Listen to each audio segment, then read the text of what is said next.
Hello everyone and welcome to Galaxy 89 Cars. Today, thanks to the team at Mercedes-Benz Brooklands, I'm bringing you in-depth exterior and interior tour of the new AMG GTC, presented here in Designo Celluloid Grey Magno.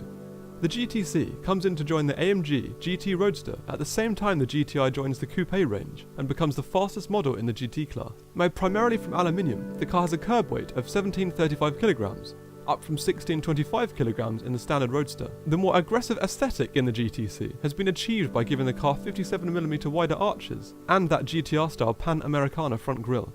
With the large bonnet up, we can see the dual gas struts that hold it up. When taking a lateral view, we can see how the engine sits over the front axle with approximately 12 inches between it and the very front of the car. It is powered by an uprated version of the bi-turbo 4-litre V8 found in the standard AMG GT, but here producing 557 brake horsepower and 680 Nm of torque, up 81 brake horsepower.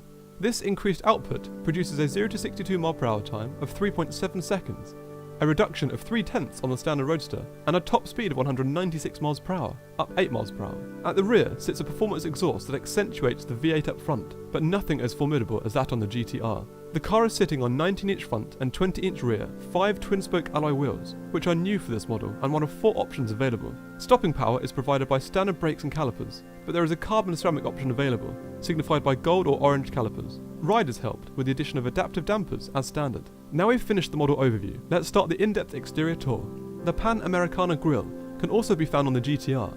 It's a more aggressive aesthetic and also increases airflow to the radiators with the swollen air intakes.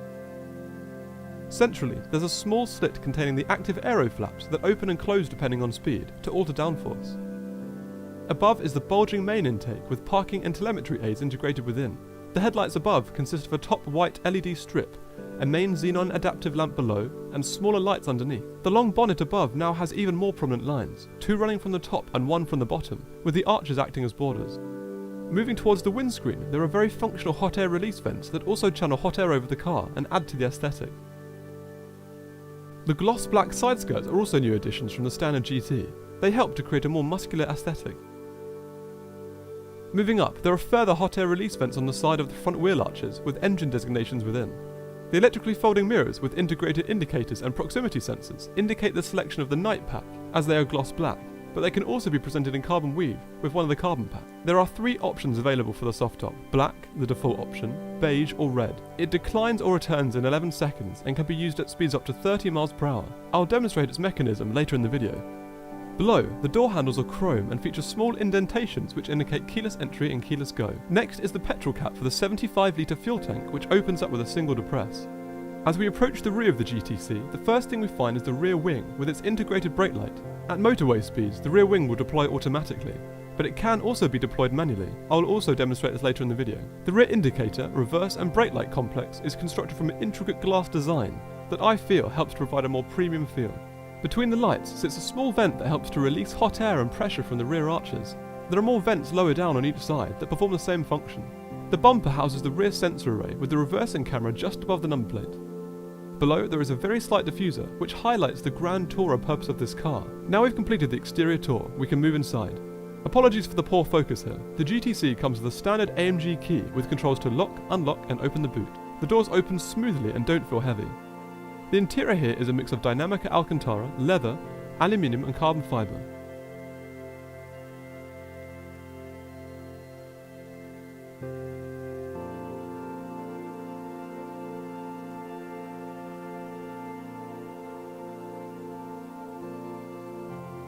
I'll start the interior tour with the doors. The top section is upholstered in leather and starts with the lock knob. The central panel is upholstered in Alcantara with ridges to break up the sheet. The door release and Burmeister high-end speaker are further along.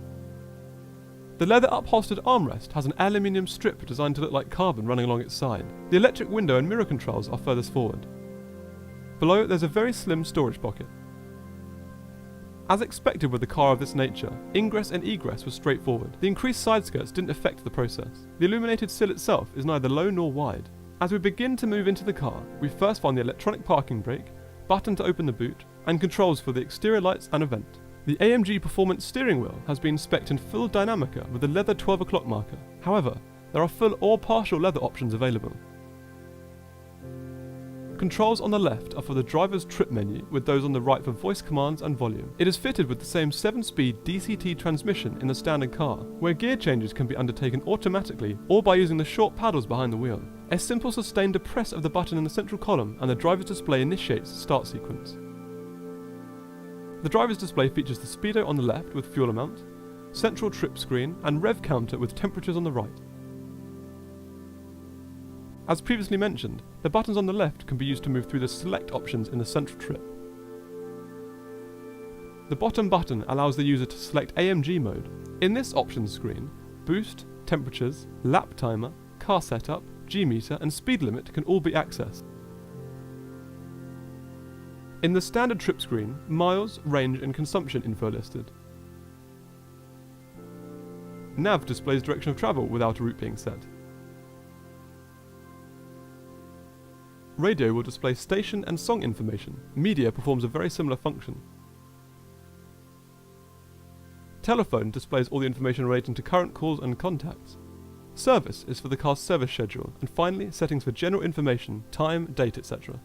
The car, like most AMGs, has a few driving modes that alter the car's engine, suspension and exhaust. They go from comfort to race, with individual allowing for custom configurations. The screen here is shared across the Mercedes family and has features from the Command Online package. It features its own on-off button on the central column and comes to life with an AMG display screen. The first screen here is navigation, followed by controls for the DAB digital radio. Media and telephone options are next, followed by vehicle.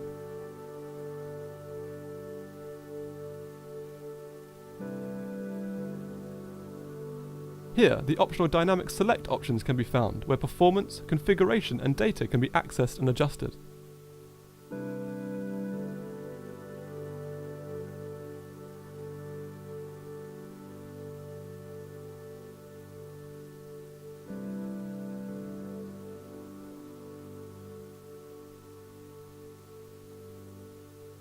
Below the screen are 4 further manually adjustable air vents with button arrays further down.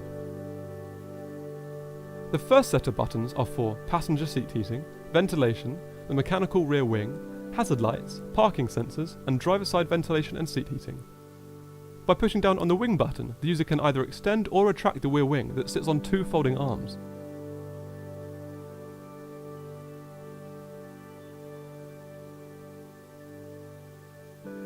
Below is a second button array for heating and ventilation controls.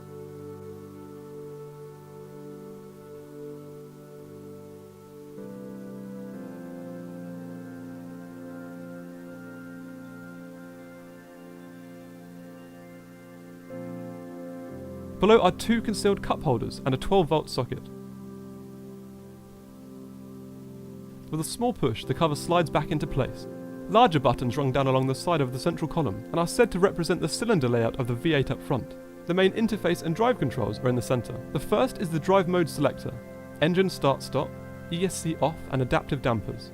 On the left is the screen on-off dial, manual transmission mode for the paddle shifting, engine start-stop function, and finally a button to open or close the exhaust valves. Centrally sits the touchpad for the screen, with the scroll wheel underneath, and back button and favourites ahead. Behind is the car's drive selector, where the car can be put into drive, neutral or reverse. Moving further back, we find a storage area topped with a leather lid with the AMG logo. It can be opened easily by depressing the small latch at the front. Inside are the auxiliary, USB inputs, and manual input for the key. Above, there is a small port window.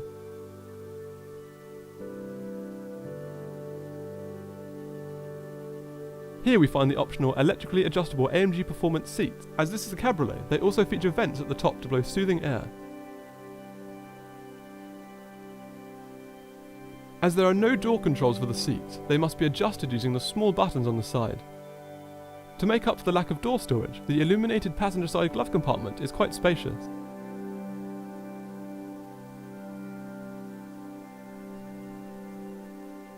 Moving outside, the boot can be opened by depressing the button on the right of the wheel, or the button on the key. The boot offers 350 litres of storage space, but as it's quite shallow, the ability to use it to its full potential is compromised. There's a small storage pocket in addition to a first aid kit.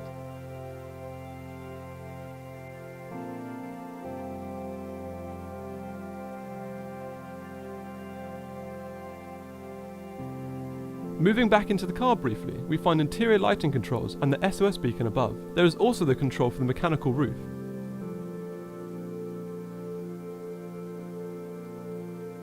This button can be held down to retract the roof and to bring it back into place.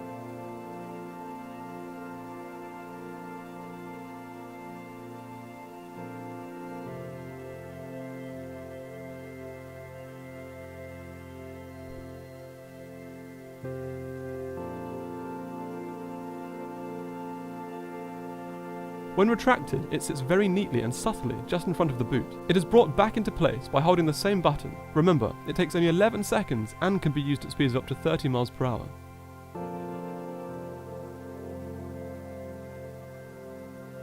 So that concludes my in-depth exterior and interior tour of the new Mercedes AMG GTC. Thanks again to Mercedes-Benz World Brooklands for allowing me to film.